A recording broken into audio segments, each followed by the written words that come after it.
Howdy, I'm OldR and I'm your host for today's Single Scoop episode.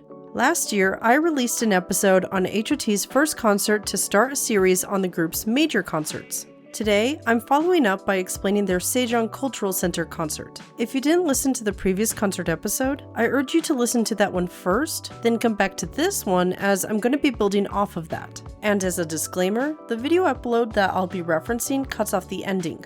But, as it shows most of the show, and without this concert, the leap from the first one to 918 is, in my opinion, very high. I feel like I can't skip it. So, let's get into it. Officially known as 1999 H.O.T. the Second Concert, H.O.T's second solo concert took place from January 22nd through the 28th, 1999 at the Sejong Cultural Center, and had additional days in Busan on January 31st and Gwangju on February 3rd. Like the previous episode, I'm going to be referring to it with the shortened name The Sejong Concert, as that's the name fans are more familiar with.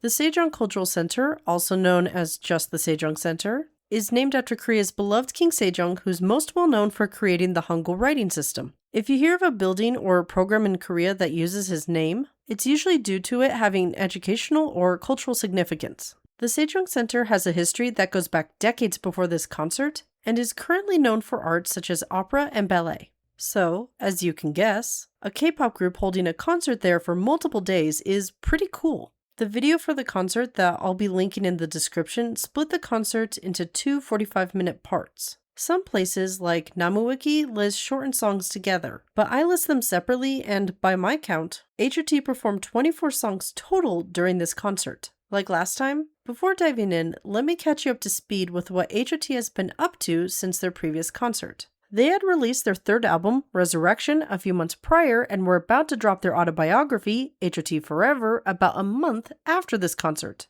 Their third album was the first one to include music written by the members themselves, and all five participated in it. Yoo Young-jin still did the title track, and Jang Yeon-jin gave them a pop song, but H.O.T themselves were also at the table composing songs and creating lyrics for their own album.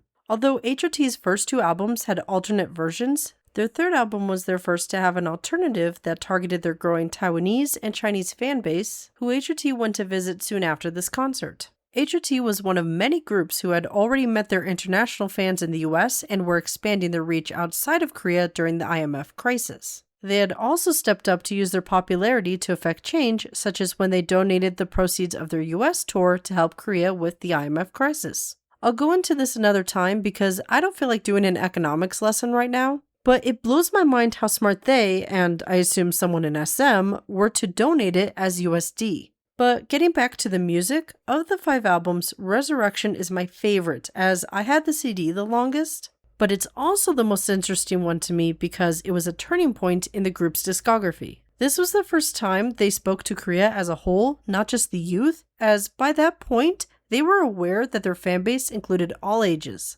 But also, they were open about serious topics that affected them that they would go into detail about in H.O.T Forever. To explain further, let's get into the concert itself. It starts with showing the logo of Sego Entertainment, which was the distributor for the physical media of this concert. Then, it transitions to the theater H.O.T would be performing in. It's dark, but the crowd is still visible under the lights that look like a constellation. Text comes up that says, quote, living legend H.O.T, unquote, that can be seen over the audience. This cuts to helicopter footage over the venue with text that reads, quote, concert in Sejong Cultural Center, January 22nd through 28th, 99, unquote. Like with the last concert, we get to see clips of fans lining up outside of the venue as well as fans inside waiting for the show to start. This transitions to cuts of the members before a countdown happens. This leads to graphics of a fiery landscape with H.O.T's logo before it rises into outer space and blinks out of existence. Shooting stars fall to Earth and go through storms and time to arrive at a pyramid. This continues inside a pyramid that leads to H.O.T's logo on the wall, which connects to the group's lore of the members not being from Earth, although they look human. It cuts back to the Sejong Center to show the crowd with a lot of glow sticks. Most of these are long and green, but there are a variety of colors and shapes in the crowd. A light show starts, and something on stage inflates that looks, to me, like either a kind of balloon crown or a genie lamp. It pops, and H.O.T appear from it with wild hair colors, wearing white. Heejun's hair is big and blue, Kangta's is a lighter brown, Woohyuk's is basically washed out blonde, Jaewon's is crimson and spiky, and Tony is blonde. Side note, this was when Tony was deep in his big hair era, which was the look that SNL Korea was referencing in the Tonhyuk skit. There's a pause to take in their presence, then the concert starts. It begins with a bang as they perform the high-energy track, The Spirit of Fighter, from their third album.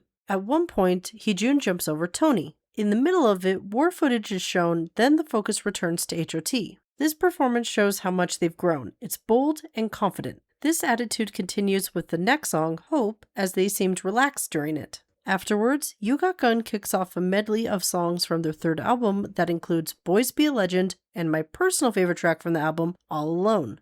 I'm not sure if it's the sound quality, but there were a few seconds when I couldn't recognize it, as it sounded like stereotypical ancient Egyptian music. But the choreography and vocals for this are everything I've ever wanted in a live performance of All Alone. Controversial opinion, but I think it's Tony's best work and it deserves way more attention. They then go into Wedding Xmas and finally H.O.T. House of Trust. In my opinion, having Jaewon come out first for House of Trust with that facial expression was a genius move. The choreography is so fitting and the members look so hyped to be performing this song because it's a Jung Young-jin song. This then leads to the first break in the concert. Heejun greets the audience, including the nosebleed sections, after everyone else runs off stage. Once his talk is wrapped up, the members return. It starts by showing shots of the music video for The Promise of H.O.T. before showing the members on stage. In the animated music video, they're angels dressed in navy blue suits of various styles and have large wings. On stage, they're dressed in long white silky robes with rhinestones and also have large wings.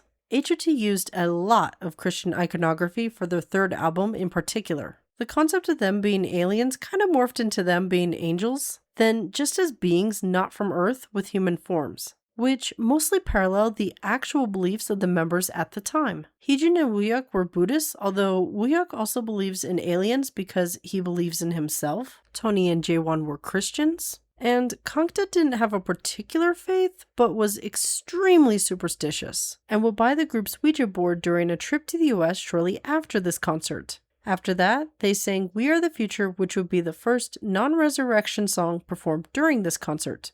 This leads to the first actual VCR for the concert. Heejun's news Dateline showed H.O.T's leader as an anchor in a newsroom, which really suits him. During this segment, the members' living spaces were shown with the members carrying large video cameras. Contrary to what you'd expect of a K-pop group, they didn't originally live together as Heejun, Kangta, and Jaewon lived in Seoul with their parents, while Tony and Woohyuk lived in a dorm because they were from out of town. Kangta showed off his bedroom, then moved to the bathroom as an excuse to take off his shirt and show fans how he brushed his teeth and washed his feet. His segment ended with him holding his dog captive as he tucked himself into bed. Tony and Woohyuk showed off their dorm and their studio, pointing out their soundproofing. Then they changed into identical PJs and played video games together. After that, they talked about their messy kitchen and showed Tony washing their dishes, which he finished by taking off his wet gloves to flick water at Woohyuk. Jaewon's home is next, which mainly focuses on his studio. This one is the most amusing to me because it looks like his soundproofing on the walls got upgraded from the empty egg cartons he originally had. He talked about it in H.O.T. Forever and explained that when he was working on music for the third album, his family would get noise complaints from neighbors because he'd do it in the middle of the night after he was done with his schedules for the day. It cuts back to Heejun, who crawled underneath his desk in order to stand in front of it as he talked about his home. He showed off gifts fans have given him, then moved on to his room, which kind of looks like something you might expect an old lady to have until you see the Totoro plushies and his clothes. He ends his segment by showing off his two dogs, which are referred to as his son and daughter. After this segment finishes up, the members return to do a short medley of popular songs from their first two albums. Considering all of the outfit changes, I assume either these were presented as full songs during the concert itself, and the video editing for this was very smooth, or they were doing layers again because baggy clothes were in during that time, so it wasn't much of a challenge to go from a puffy jacket to a suit.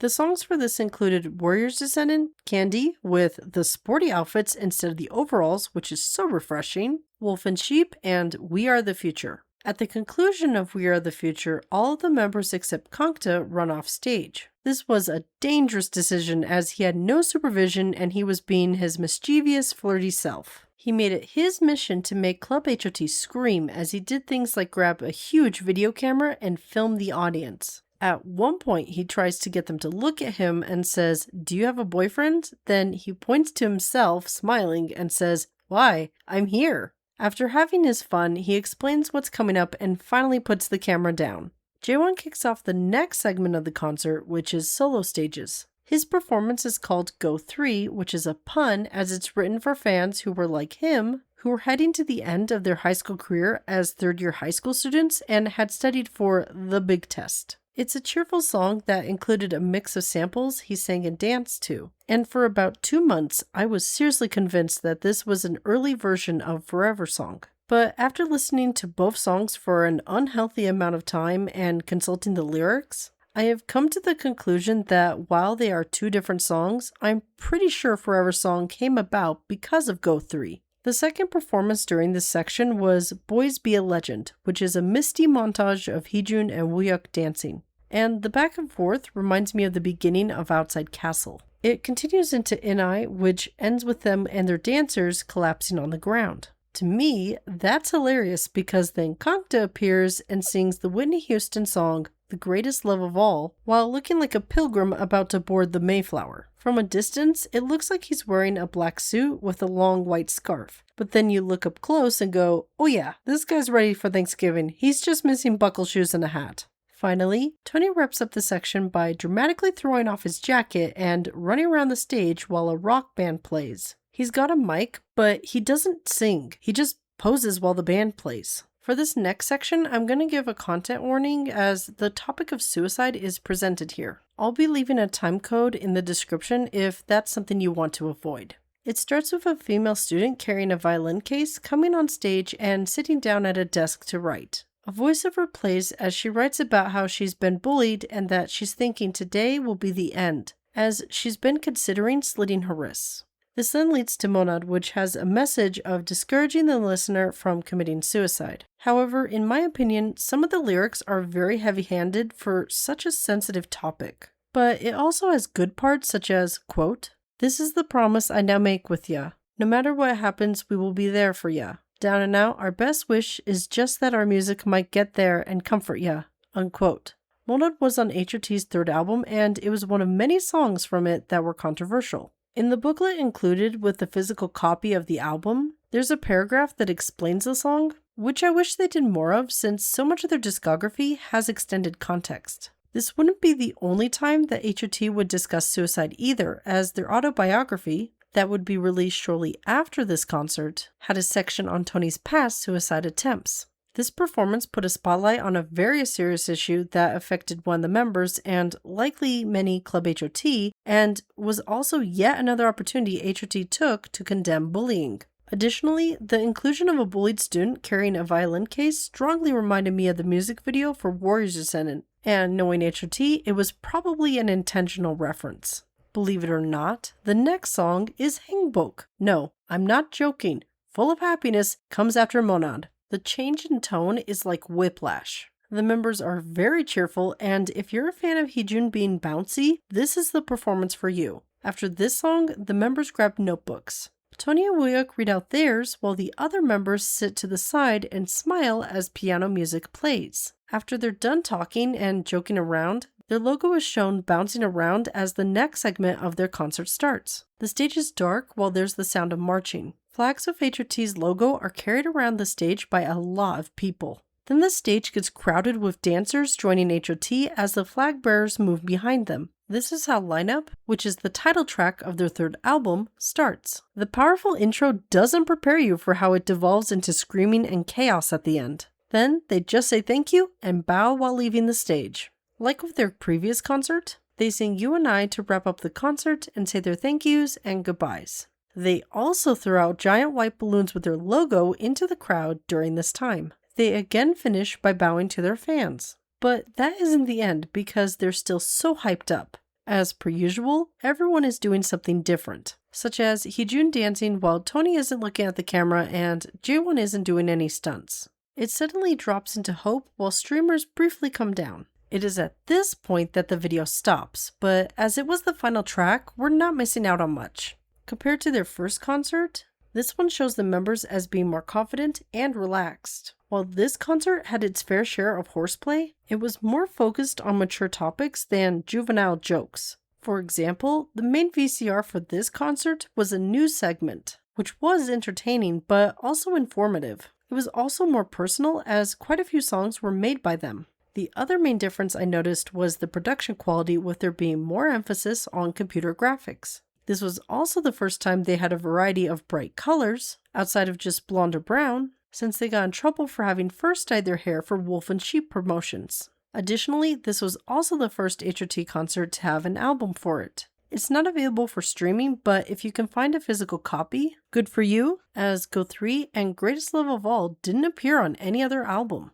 To wrap up, H.O.T's Sejong concert was a major step for the group. It showed how much they had grown and matured since their first concert, and without it, the next concert would have been very jarring. If you want to watch it for yourself, I'll be including links to both parts in the description, but that's it for today. Thank you for listening. If you enjoyed the episode, then please make sure to rate, subscribe, follow, and tell your friends about us. If you want to interact with us or just see more of our content, then you can follow us on our social media platforms, which will be in the description.